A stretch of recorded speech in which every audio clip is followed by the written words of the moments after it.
Hello दोस्तों, कैसे हैं आप सब। उम्मीद करता हूँ आप सब अच्छे होंगे। लो फिर एक बार एक नई कहानी के साथ आपका अपना दोस्त आपके अपने चैनल पर हाजिर है। उम्मीद करता हूँ आपने हमारे चैनल को सब्सक्राइब कर लिया होगा। अगर नहीं किया है तो प्लीज़ कर लें।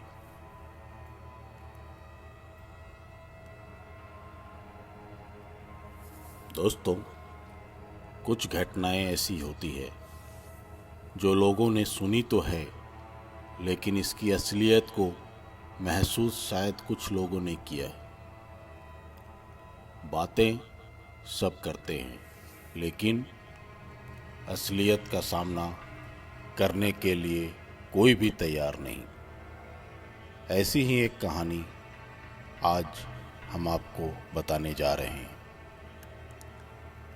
वो है डायन की। डायन को आपने अधिकतर फिल्मों में देखा होगा, लेकिन यहाँ हम आपको एक ऐसी सच्चाई की जानकारी दे रहे हैं जिसे अभी तक आप लोगों ने कभी नहीं सुना होगा। बिहार के औरंगाबाद जिले के एक गांव की कहानी है ये। इलाके में आज भी खून की प्यासी डायने का बसेरा है। स्थानीय लोगों का मानना है कि यहाँ रात में गुजरने वाले राहगीरों को डायन पहले तो अपने वश में करती है और बाद में उस इंसान का खून पीकर स्वयं को अमर रखने का प्रयास करती है। सुनने में कुछ अटपटा सा लग रहा होगा, पर यही सच्चाई है। कहा जाता है कि यह इलाका डायन का है। यहाँ रात में इंसान का कदम रखना खतरे से खाली नहीं, और अगर आप कैसे भी गए तो किसी तरह की चूक भी आपके लिए काफी नुकसानदायक साबित हो सकता है। अगर आपको यकीन ना हो तो यहाँ पर एक बरगद के पेड़ में कील का गार कर खुद ही देख लीजिए। यकीनन आप लोगों का मौत से सामना हो जाएगा। आप लोगों को भले ही यह अंधविश्वास लगे, मगर इस गांव का तो यही दस्तूर है। इस डायन की गांव को पूरे सूबा में अभिशापित माना जाता है। यहाँ एक दो नहीं, बल्कि सारे इलाके में डायनों का बसेरा जमा है। लेकिन यह गांव पहले ऐसा नहीं था। ये कहानी आज से करीब 35 साल पुरानी है, जब इस गांव में सिर्फ कुछ लोगों को यह पता था और मानना था कि डायन होती है। गांव में एक बूढ़ी औरत रहती थी जिसे लोग दादी कहकर बुलाते थे। उनका घर पूरा हरा भरा पूरे परिवार से सुसज्जित था। घर में बेटा, बहू, पोते, पोती सब थे। किसी भी चीज की कमी नहीं थी। पर कुछ अजीब सी बात थी दादी में। दादी ज्यादा किसी से बात नहीं करती थी।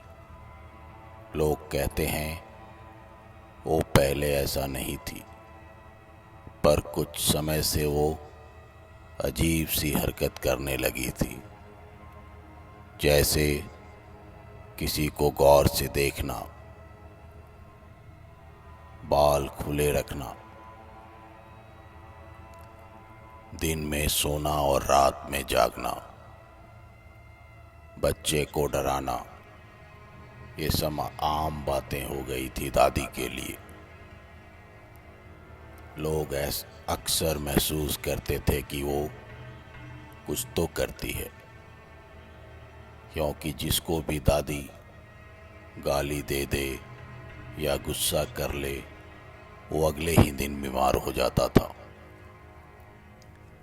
पर कुछ लोगों का मानना था कि ये सब अंधविश्वास है और वहम है।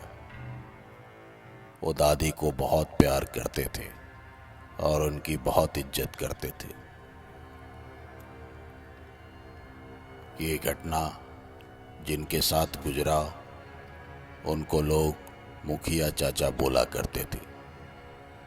वो पहले गांव के मुखिया हुआ करते थे, तो गांव वाले उन्हें आज भी मुखिया बोलकर पुकारा करते हैं।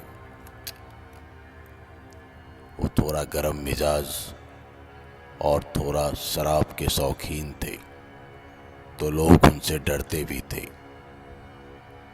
एक दिन की बात है, अमावस्या की काली रात थी। चारों तरफ अंधेरा ही अंधेरा। लोग उस समय गांव में शौच के लिए खेतों में जाया करते थे। मुखिया चाचा को रात में शौच के लिए जाना था। रात के करीब 12 बजे होंगे। उन्होंने लोटे में पानी लेकर खेत की ओर चलना शुरू कर दिया।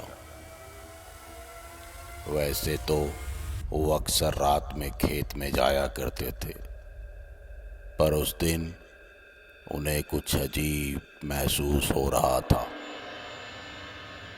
खेत से शौच करने के बाद जब वो वापस आ रहे थे, रास्ते में एक बरगद का पेड़ था। उस पेड़ के पास एक टूटा फूटा सा मकान था जो अक्सर बंद रहा करता था और कोई आता जाता नहीं था सिवाय जानवरों के। अचानक उन्होंने देखा कि एक औरत उल्टे मुंह करके बैठी है दीवार की तरफ। बाल खुले हुए थे। दीवार पे कुछ अजीब से चित्र बने हुए थे। बगल में आग जल रही थी। एक अजीब सी बदबू थी। लगता था कोई सड़ा हुआ मांस खा रहा हो।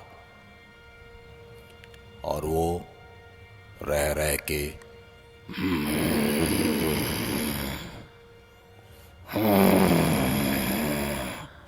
की आवाज निकाल रही थी और अपने सर को घुमा रही थी। आश्चर्य की बात तो ये कि जाने के वक्त मुखिया चाचा ने वहां कुछ भी नहीं देखा था। फिर अचानक ये सब कहां से आ गया। उन्होंने तो समझा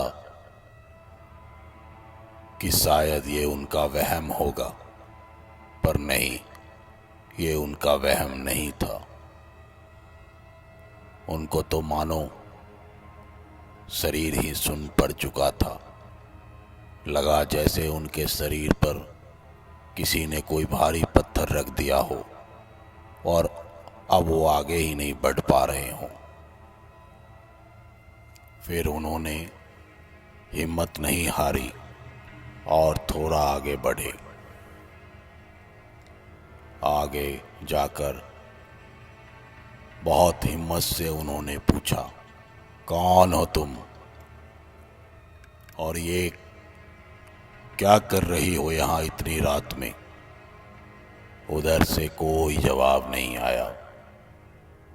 फिर से एक बार उन्होंने पूछा, कौन हो तुम और यहाँ क्या कर रही हो? अचानक झट से औरत ने चेहरा घुमाया और मानो उसकी आंखों से खून टपक रहा हो। होठ से खून तो बह ही रहा था, कुछ मांस के टुकड़े जो पड़े थे उसके होठों पे। उसको देखते ही मुखिया चाचा के तो पसीने छूट गए,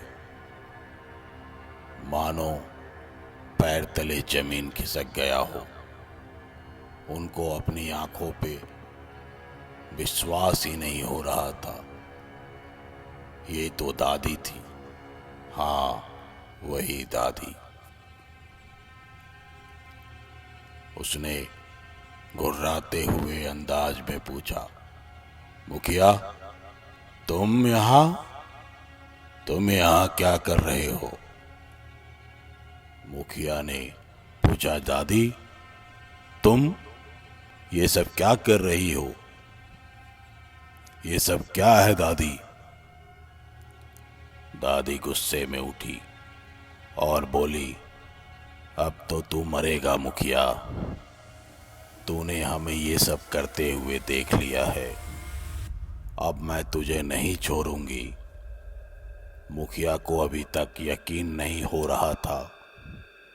उसने सोचा, क्या करूं, रुकूं या भाग जाऊं? पर थोड़ा शराब भी पी रखा था मुखिया चाचा ने, तो थोड़ी हिम्मत बन रही थी उसकी।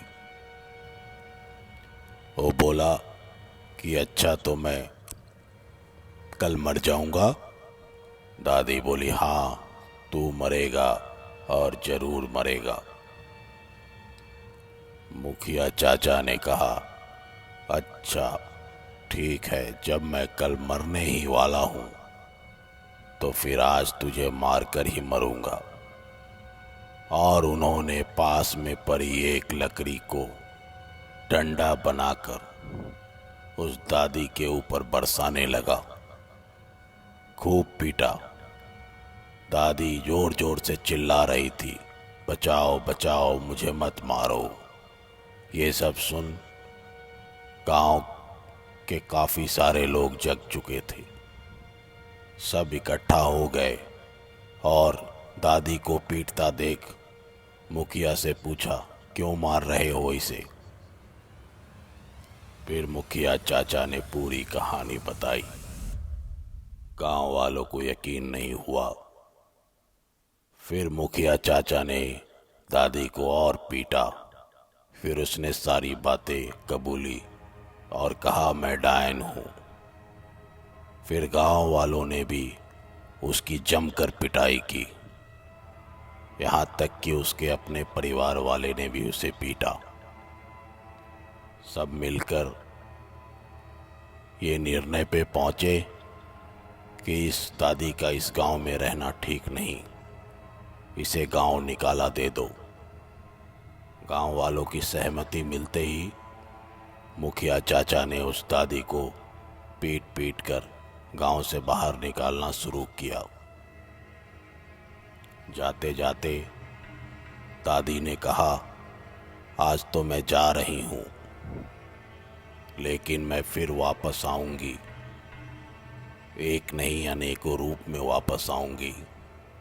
तुम सबको नहीं छोड़ूंगी मैं। ये दादी की आखिरी वाणी थी, जो लगता है आज भी उस गांव को प्रताड़ित कर रही है और हर वक्त हर जगह कहीं न कहीं उसकी परछाई दिखती है। दोस्तों, ये एक सच्ची कहानी है। उम्मीद है आपको पसंद आया होगा। अगर आया है तो अपना कमेंट्स ज़रूर दीजिएगा। धन्यवाद।